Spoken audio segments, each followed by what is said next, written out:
एक घर में ममता और उसकी बेटी रेनू और बेटा युग तीनों मिलकर रहते थे। ममता घर को संभालती थी और रेनू जॉब करती थी, जिससे उनका घर चलता था। परंतु युग कोई काम धंधा नहीं करता। वह दिन भर दोस्तों के साथ घूमता रहता। युग की इन हरकतों की वजह से माँ हमेशा चिंतित रहती। रेनू भी युग को समझाती, पर वह किसी की एक ना सुनता। युग रेनू से पैसे ले लेता, कपड़े खरीद कर लाता। घर में हर जगह कपड़े पड़े रहते। ओफो, ये युग पता नहीं कब सुधरेगा। पूरे घर में कपड़े इधर उधर फैला रखा है, बार बार तह लगाना पड़ता है। तभी युग आ जाता है। माँ, मुझे थोड़े पैसे दे दो। युग, तू कब सुधरेगा बेटा? कुछ तो शर्म कर ले। तेरी बहन अकेली घर में कमाती है, उसी से घर चलता है, और तू कपड़े खरीदने के लिए पैसे मांगता रहता है। घर में इतने कपड़े हो गए हैं, तू सब इधर उधर फैला के रखता है, और ना तो तू कोई काम धंधा करता है, पूरा दिन बस दोस्तों के साथ घूमता रहता है। तभी रेनू आ जाती है। क्या हुआ माँ? क्यों युग को डांट रही हो? देखो ना दीदी, मैंने माँ से थोड़े पैसे क्या मांगे, माँ मुझे सुनाने लगी। अरे बेटी रेनू, क्यों उसे सर पे चढ़ा रही है तू? अब ये बड़ा हो गया है, इसे अपनी जिम्मेदारी समझने दे। ना तो ये कोई काम धंधा करता है, ऊपर से कपड़ों का ढेर लगा रखा है। घर में सब इधर उधर बिखरे पड़े रहते हैं। तह लगाते लगाते मैं तो परेशान हो जाती हूँ। ठीक है माँ, मैं एक बड़ी अलमारी ले आऊंगी, फिर कपड़े इधर उधर नहीं पड़े रहेंगे। दीदी, आप मुझे पैसे दे दो, मैं ले आऊंगा अलमारी। नहीं, इसे पैसे मत देना, ये दोस्तों में उड़ा देगा पैसे। माँ, अभी आप कह रही थी मुझे घर की जिम्मेदारी समझनी चाहिए, और अब आपको मुझ पर विश्वास भी नहीं है। रेनू युग को पैसे दे देती है। युग पैसे लेकर जाता है। रास्ते में उसका दोस्त सनी मिल जाता है। अरे युग, कहाँ जा रहा है अकेले अकेले?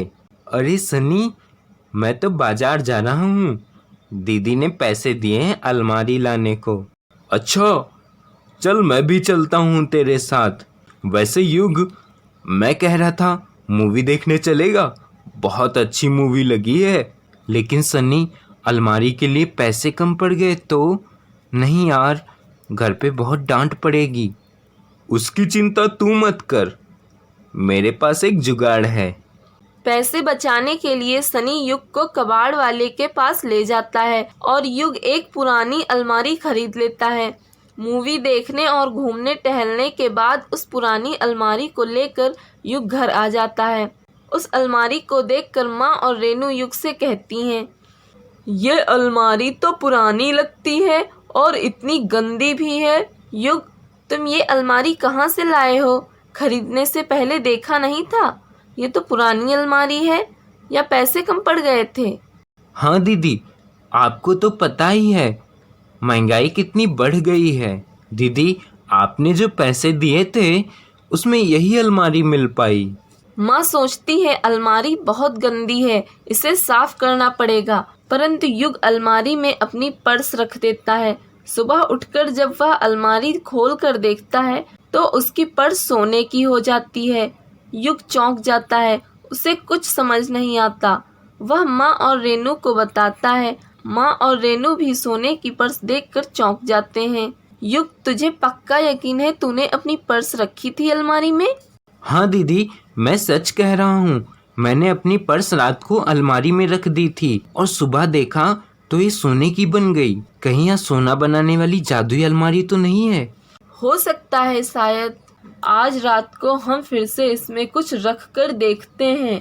तभी माँ रात को एक जग अलमारी में रख देती है और सुबह उठकर देखती है तो वह सोने का बन चुका होता है। सभी बहुत खुश होते हैं। एक दिन युग जादुई अलमारी की बात अपने दोस्त सनी को बता देता है। क्या बात कर रहा है युग?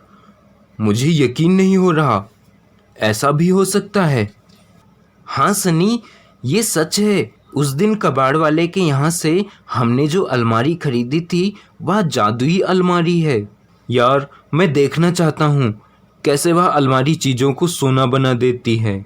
युग सनी को अपने घर ले जाता है। सनी देखता है युग की माँ ने रात को अलमारी में एक वस्तु रख दी और वह सुबह सोने की बन गई। सनी को अब लालच आ जाता है और वह उस अलमारी को चुराने के बारे में सोचने लगता है। अरे यार, ये तो सच में अलमारी सोना बनाती है। अगर मैं इस अलमारी को चुरा लूं तो मैं माला माल हो जाऊंगा। उसी रात सनी अलमारी चुरा कर वहाँ से भाग लेता है। रास्ते में वह अलमारी लेकर जा रहा होता है। तभी रास्ते में उसे एक गुस्सैल गाय मिल जाती है। वह गाय सनी को मारने के लिए उसे दौड़ा लेती है। सनी अलमारी लेकर जल्दी जल्दी भागने लगता है। तभी वह देख नहीं पाता है और उसके सामने नदी पड़ जाती है। जल्दी में अलमारी सनी के हाथ से छूटकर नदी में गिर जाती है और डूब जाती है। काफी दूर जाकर सनी रुकता है। हाँ, बच गया उस काली गाय से। पर मेरी अलमारी, हाय मेरी जादुई अलमारी, नदी में डूब गई।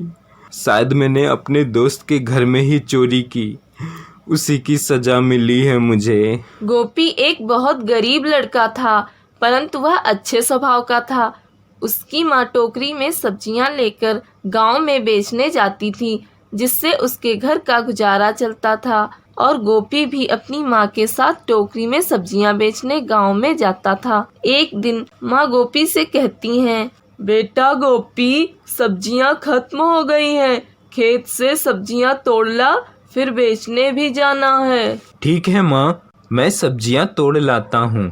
गोपी सब्जियां तोड़ने खेत की तरफ चला जाता है। तभी माँ देखती है कि गोपी सब्जियां तोड़ने खेत तो चला गया, पर वह टोकरी तो ले ही नहीं गया है। गोपी खेत की तरफ जा रहा होता है कि तभी उसे एक साधु मिलते हैं। साधु गोपी से कहता है, बेटा सुनो, क्या तुम मेरी थोड़ी सी मदद कर सकते हो? हाँ साधु महाराज, क्यों नहीं, बताइए आपको मुझसे क्या मदद चाहिए? बेटा, मैं बहुत दूर से आ रहा हूँ, बहुत थक गया हूँ। मेरे इस थैले का वजन अधिक होने के कारण मैं इसे उठा नहीं पा रहा हूँ।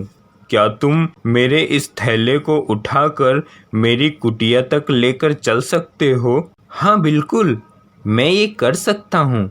गोपी साधु के थैले को उनकी कुटिया तक पहुंचा देता है। तभी साधु गोपी से कहते हैं, धन्यवाद बेटा, तुम एक बहुत अच्छे लड़के हो। पर बेटा, तुम कहाँ जा रहे थे? महाराज, मैं खेत में सब्जियां तोड़ने जा रहा था। परंतु बेटा, तुम सब्जियां तोड़कर लाओगे किस में? अरे हाँ, ये तो मैंने ध्यान ही नहीं दिया। मैं टोकरी लाना तो भूल ही गया। अब मैं क्या करूं? अगर मैं टोकरी लेने घर वापस गया तो देर हो जाएगी, फिर सब्जियां बेचने किस समय जाऊंगा? लगता है आज भूखे पेट ही रहना पड़ेगा और मेरी वजह से मेरी माँ भी भूखी रहेगी। कितना बेवकूफ़ हूँ मैं, टोकरी लाना ही भूल गया। गोपी की बात सुन साधु हंसने लगते हैं, यह सोचकर कि गोपी कितना सीधा और भोला है और अपनी माँ को कितना प्रेम करता है। बेटा गोपी, परेशान मत हो, मैं तुम्हें एक टोकरी दे देता हूँ, ये लो। लेकिन गोपी, यह कोई साधारण टोकरी नहीं है, यह एक जादुई टोकरी है। इसे हाथ में पकड़कर तुम इससे जो वस्तु मांगोगे वह वस्तु तुम्हें मिल जाएगी। परंतु गोपी, एक बात याद रखना, कभी लालच मत करना।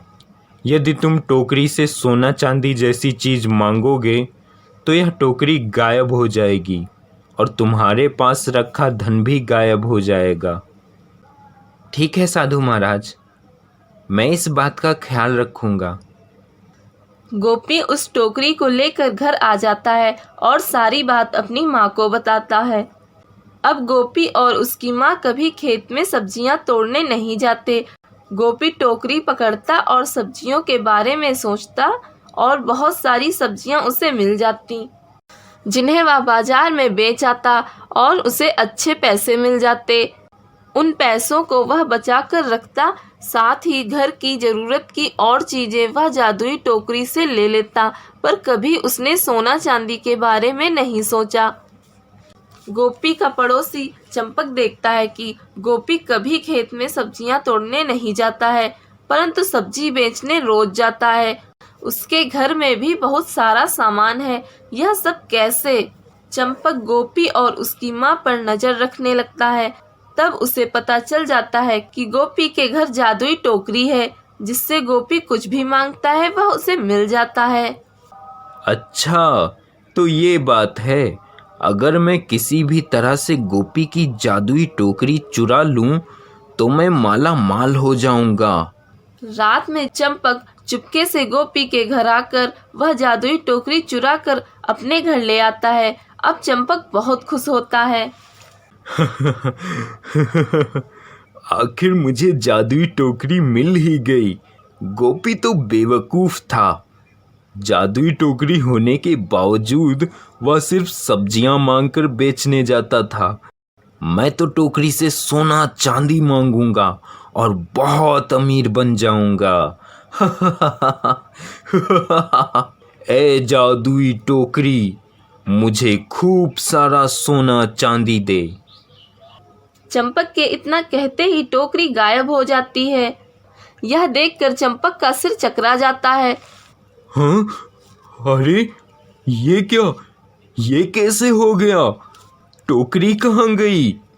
तभी वह देखता है कि टोकरी तो गायब ही हो गई है, साथ में उसके घर का सारा धन भी गायब हो गया है। हाँ हाँ, ये क्या हो गया? ये सब मेरे लालच का फल है। टोकरी तो गायब हो ही गई, मेरा कमाया हुआ धन भी गायब हो गया।